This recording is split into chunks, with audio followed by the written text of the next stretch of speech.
구독, 알림 설정까지 부탁드립니다. 오늘도 우리 사는 이야기 찾아주셔서 감사합니다. 사연자분이 보내주신 이야기 시작해볼게요. 안녕하세요. 제 아내는 어린 나이부터 일을 하면서 형제들을 돌보며 지내온 사람입니다. 저는 그런 아내를 회사 거래처 업무로 알게 되었고, 저희 회사의 협력사였던 아내와는 업무적으로 같이 식사를 하다가 호감을 갖게 되었고 결혼까지 하게 되었습니다. 그러다 2년 정도 연애를 하고 난 후 저희는 결혼 생활을 하게 되었어요. 결혼을 하고 나서 제가 2년 정도 해외 출장에 있어서 다녀온 적이 있었는데 거의 1년 넘는 시간 동안 아내를 보지 못하고 지내다가 출장이 끝나갈 무렵에야 집에 휴가를 올 수 있게 되었습니다. 1년이 넘는 시간 동안 와이프는 제법 통통해져 있었고 혼자 살다 보니 외로워서 자꾸 간식을 먹는다는 와이프가 귀엽기도 하면서 한편으로는 조금 짠하기도 했습니다. 그렇게 저희 출장은 끝났고 한국으로 돌아와서 다시금 와이프와 두 번째 신혼을 맞이했어요. 길고 긴 출장을 마치고 오니 저희는 더욱 애틋해져 있었고 그렇게 기다리던 아이도 태어나게 되었습니다. 아이를 너무 좋아하는 저희 두 사람이었기 때문에 결혼 후 아이를 바로 가지려고 했는데 제가 해외 출장 일정이 길게 잡혀있는 바람에 결국 몇 년이 지난 후에야 아이를 갖게 되었죠. 저희는 예쁜 딸아이를 낳았고 정말 사랑으로 키우고 있었습니다. 아이를 출산하면서 와이프는 다니던 회사를 퇴직하고 육아에만 전념하고 있었어요. 밤새 이유도 없이 울어대는 아이를 보면서 잠을 편히 못 자서 힘들기도 했고 그러면서 쑥쑥 자라는 아이를 보며 감사하기도 했습니다. 그러다 얼마 전에 엘리베이터를 타는데 저희 층의 아래에 사는 한 젊은 남자와 아기를 보게 되었어요. 안녕하세요. 네, 안녕하세요. 아기 몇 살이에요? 이제 2돌쯤 다 되어가요.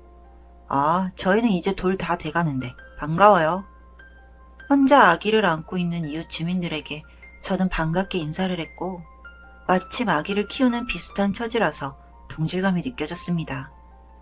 반가운 마음에 그 자리에서 연락처도 교환을 하고 한 번은 저희 집에 식사를 초대했는데 알고 보니 아래층 남자는 싱글파파였어요.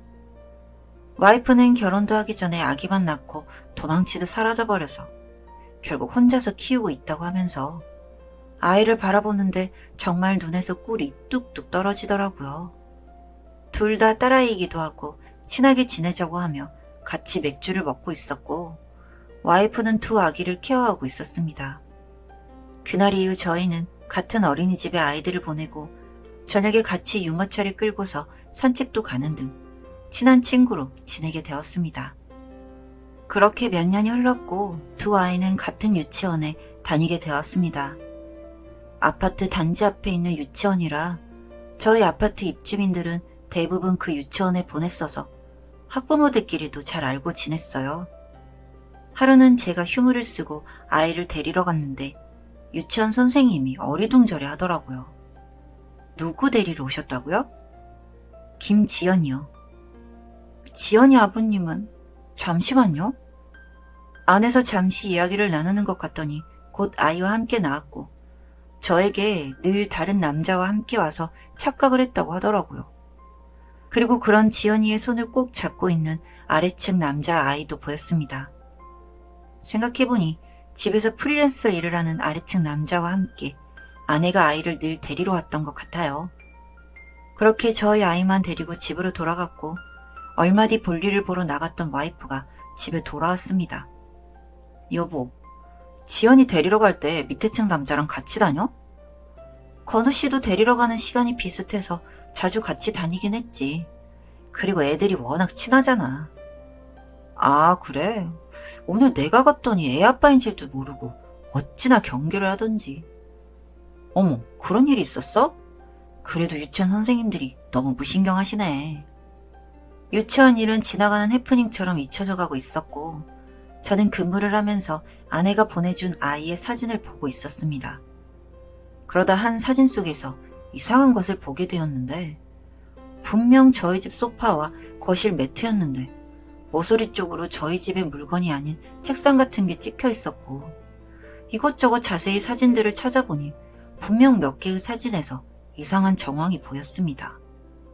저는 그게 그저 우리 집에 저런 물건이 있었나 생각을 하고 지나가고 있었고, 그게 워낙 아기가 어릴 때의 사진이라 깊이 생각은 안 하고 있었는데, 얼마 전 아래층 남자의 집에 가게 되었는데 그 사진과 오버랩이 되어서 생각이 나더라고요. 그 남자의 집 거실은 저희 집과 같은 소파, 거실 매트, 그리고 선반장 등이 있었고, 언뜻 작은 구도로 찍으면 마치 저희 집처럼 보일 것 같았어요. 그리고 그 사진 귀퉁이에 나온 책상 다리 자리에는 그 남자의 작업용 책상이 있었습니다. 그동안 몇 번 만남을 하면서도 남자가 혼자 사는 집이라 집도 엉망이고 먹을 것도 없다고 하여 저희 집에서 자주 만났었는데, 우연히 가게 된 그 집은 저희 집과 비슷한 분위기였고, 밥을 먹는 동안 본인의 집처럼 이것저것을 뒤지고 있는 아내를 보니 두 사람 사이에 뭔가 있다는 생각이 들었습니다. 밥이 입으로 들어가는지 코로 들어가는지 모르게 밥을 먹었고, 그리고 나서 보니 두 사람 제법 웃으며 대화를 많이 하고 있었고, 저희 아내는 그 남자의 딸에게도 친근하게 대하고 있었습니다. 오죽했으면 저희 딸이 뿔이난 표정으로 곁에서 노려보고 있었을까요? 저는 며칠 뒤 회사도 휴무를 내고 두 사람의 뒤를 쫓기로 했습니다. 사실 뒤를 쫓는다고 할 것도 없는 게 위아래층을 사는 사이라서 정말 와이프가 그 남자의 집에 드나드는지를 보고 싶었고, 저는 그 남자의 집 앞에 작은 공기계 카메라로 영상통화를 저에게 걸어두었습니다. 멍하니 휴대폰만 바라보고 있다 보니 와이프가 그 남자네 집 앞에 서 있었고, 자연스럽게 비밀번호를 누르고는 집 안으로 들어가더군요. 현실을 믿기 힘들었던 저는 와이프에게 문자를 했습니다. 뭐해? 나 그냥 소파에 앉아있어. 그렇게 답장과 함께 온 사진에는 저희 집과 똑같은 소파와 거실 매트, 그리고 아내의 발이 있었습니다. 아내가 그 남자네 집에 들어간 걸 보지 못했다면 집에서 와이프가 쉬고 있다고 깜빡 속아 넘어갈 뻔했죠. 저는 그리고 바로 현장을 잡기 위해서 그 남자네 집으로 올라갔고, 벨을 누르니 팬티만 입은 채로 얼굴을 빼꼼히 내미는 그 남자가 있었습니다. 저는 문을 확 하고 열고 들어갔고, 역시나 소파에서 편히 누워 TV를 보고 있는 아내가 보였습니다. 그 자리에서 저는 그 남자에게 주먹을 내리꽂았고, 아내는 당황한 채 저를 말리기 급급했습니다. 호래비 새끼, 혼자 애 키우기 힘들까봐 어울려줬더니 어떻게 이런 짓을 해? 네가 인간이야? 애들 친한 거 보고도 내 와이프랑 그 짓거리가 하고 싶었어? 네가 먼저였다고 확신해? 뭐? 네가 먼저라는 확신이 있냐고. 자기야, 그만해. 저의 와이프는 제가 아닌 그놈의 입을 막으려고 하고 있었습니다. 그리고 그 남자는 계속 말을 이어갔어요. 나도 이렇게 뒤에서 사는 짓 이제 그만하고 싶어.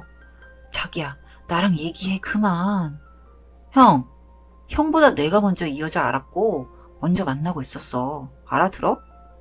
이 여자 따라 이 아파트로 온 거였고, 차마 나랑 결혼은 못하겠다는 그 여자 못 잊어서 이렇게 살고 있다고. 그럼 애 만났고 도망갔다는 여자는? 그래, 그 형 와이프. 아, 미쳐버릴 것 같았습니다. 그럼 친하게 지내던 두 아이는 씨다른 자매라는 소리잖아요. 그 자리에서 기억이 안 날 만큼 그 남자를 때렸고, 저를 말리던 아내를 밀쳐내고 집 밖으로 나갔습니다. 유치원에 들러서 아이를 안고 부모님이 계시는 집으로 갔고, 새근새근 자고 있는 아이를 보고 있자니 이게 무슨 일인가 싶었어요. 그러면서 드는 생각이, 아이가 저를 하나도 안 닮고 자매라고 생각이 될 정도로 두 아이가 닮아 있는 게 생각이 나서 아이의 머리카락을 몇 개 뜯어서 유전자 검사를 했습니다. 이번에도 하늘은 제 편이 아니더군요. 씨다른 자매가 아니라 그냥 친자매였어요. 그 가정에서 저만 빠지면 완벽해지는 그림인 거죠. 저는 그 다음날 그 남자와 아내를 상대로 소송을 준비했습니다. 아내는 울고 불면서 성폭행을 당한 거니 본인은 몰랐던 일이니 발뺌을 하고, 무슨 생각인 건지 그 남자도 갑자기 한 번의 실수였다고 말을 바꾸더군요. 아마도 뻔하죠 뭐. 작은 회사에 다니던 와이프가 저랑 이혼하고 나면 겨우 밥벌이나 하는 프리랜서랑 애 둘을 키우면서 어떻게 살겠어요? 아내가 그동안 편하게 사 먹은 커피, 문화센터, 그리고 계절이 바뀔 때마다 했던 쇼핑들 다 제 돈입니다. 결국 저는 그 사람들에게 돈줄일 뿐인 거죠. 저는 상간남 소송을 하고 와이프에게 이혼 소송을 했습니다. 특히 정신적으로 너무 큰 충격을 받아서 정신적 피해 보상 비용까지 톡톡히 청구를 했어요. 이런 일이 드문 건지 법원에서도 크게 술렁이는 모습을 봤고 아무 말도 하지 못하는 아내와 저를 말리는 처가댁 식구들 더는 중요하지 않았습니다. 그렇게 이쁘던 제 딸이 남의 아이인 걸 알았을 때 여전히 예뻐 보이는 아이를 보면서 심장이 뭉그러지는 기분은 당사자가 아니면 절대 알 수 없을 거라고 생각해요. 아직 저희의 법정 공방은 끝나지 않았고 앞으로도 많이 힘들겠지만 얼른 모든 일들이 다 끝나고 저도 일상으로 돌아갈 수 있다면 좋겠습니다. 사연은 여기까지였고요. 우리 사는 이야기 시청해주셔서 감사합니다.